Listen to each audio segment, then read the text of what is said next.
Kita awali informasi pertama mengenai Presiden Joko Widodo dan juga Ibu Negara Iriana beserta dengan rombongan tiba di Bandara Franz Josef Strauss München, Jerman pada hari Minggu petang waktu setempat.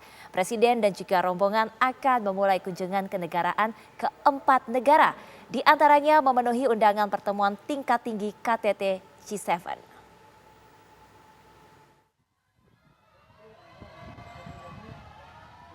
Presiden Joko Widodo dan Ibu Negara Iriana langsung dikawal menuju pusat kota München menuju penginapan. Presiden Jokowi disambut meriah oleh diaspora Indonesia yang tinggal di Jerman. Mereka menanti kedatangan rombongan Presiden. Dalam lawatan ke 4 negara, Presiden akan mengawali agendanya dengan hadir memenuhi undangan pertemuan tingkat tinggi KTT G7 di Istana Elmau, Bayern, Jerman pada hari Senin pagi hingga petang waktu setempat. Presiden juga akan menghadiri pertemuan bilateral dengan Kanselir Jerman Olaf Scholz. Setelah pertemuan tingkat tinggi G7, Presiden akan melanjutkan perjalanan ke Warsawa, Polandia, guna melanjutkan perjalanan ke Ukraina, Rusia, dan Uni Emirat Arab. Sekitar 18.000 polisi Jerman dikerahkan untuk pengamanan jalannya pertemuan tingkat tinggi G7 di Istana Elmau, Bayern, Jerman. Hari-hari jelang KTT G7, sejumlah jalanan dari dan menuju Istana Elmau, bahkan keluar dan masuk kota Garmisch-Partenkirchen ditutup.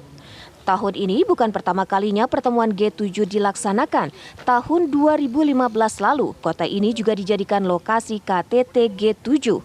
Dampak penyelenggaraan pertemuan tingkat tinggi KTT G7, sekolah terpaksa ditutup dan mobilitas warga menjadi sulit. Dari München, Jerman, Miranti Hirschman, TV One mengabarkan. Ya, Presiden Joko Widodo pada hari Senin 27 Juni 2022 menghadiri pertemuan tingkat tinggi KTT G7 di Istana Elmau, Bayern, Jerman. Lantas bagaimana informasi selengkapnya? Kita akan segera bergabung dengan reporter TV One Miranti Hirschman langsung dari Jerman. Halo Miranti, apa kabar? Halo Prima, baik terima kasih.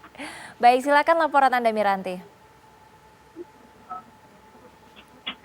Pemirsa, di hari ini KTT G7 telah memasuki hari kedua, di mana hari pertama KTT G7 ini para pemimpin negara-negara Jerman, Amerika Serikat, Italia, Kanada, Jepang, dan Prancis ditambah Uni Eropa telah sepakat dalam isu Ukraina. Pertemuan ini juga dihadiri secara online oleh Presiden Ukraina Zelensky. Dan beberapa isu yang telah disepakati bersama oleh para pemimpin G7 dan Uni Eropa ini adalah mendukung upaya Ukraina dalam mengakhiri perang, komitmen terhadap keamanan dan resonansi Ukraina, bantuan kemanusiaan, bantuan terhadap pengungsi, dan meminta Rusia untuk mentaati meminta Rusia untuk mentaati hukum kemanusiaan internasional, pertanggungjawaban atas kejahatan perang,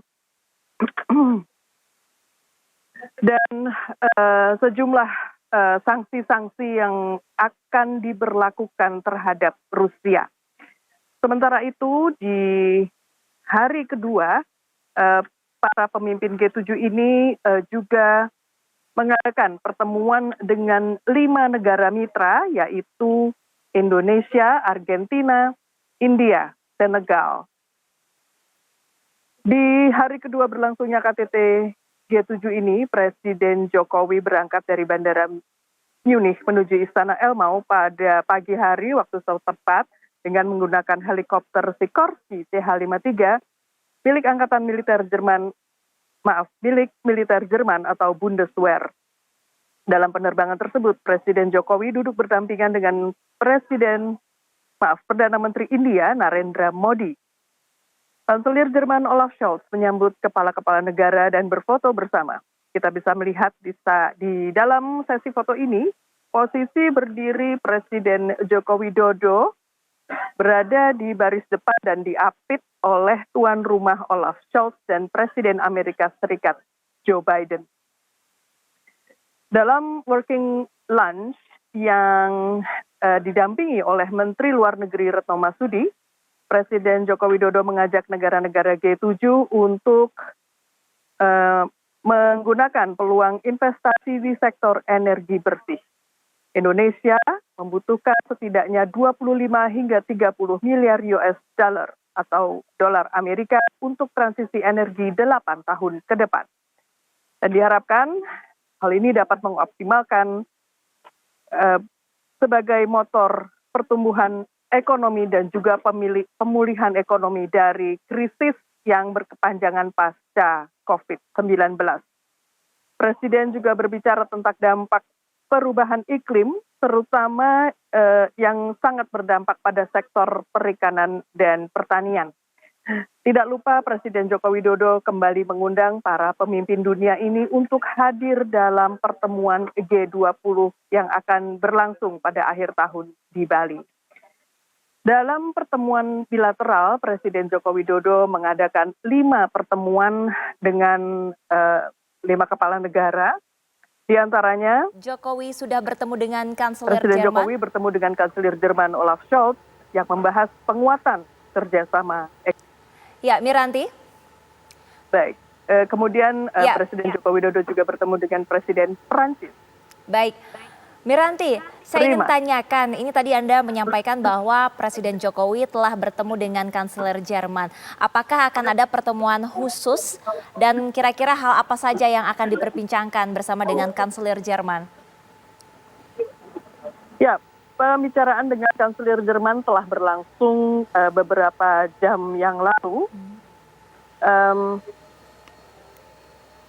Tentu saja di pertemuan ini Presiden Joko Widodo menekankan sektor energi baru dan terbarukan. Dan Presiden berharap agar Jerman bisa menjadi mitra dalam mengolah potensi 474 gigawatt sumber energi baru dan terbarukan di Indonesia. Presiden juga mengapresiasi Green Infrastructure Initiative Jerman dengan komitmen pendanaan sebesar 2,5 miliar euro selama 5 tahun. Baik, ya. Prima. Ya, Miranti, tadi juga Anda sempat mengatakan mengenai rencana Presiden Jokowi terhadap Rusia dan juga Ukraina. Tentu hal ini menjadi perhatian besar bagi media Eropa. Lantas ada tanggapan apa saja dari media Eropa terhadap Jokowi? Ini merupakan misi yang tidak mudah bagi Presiden Jokowi untuk mengunjungi kedua negara dalam waktu yang sangat berdekatan.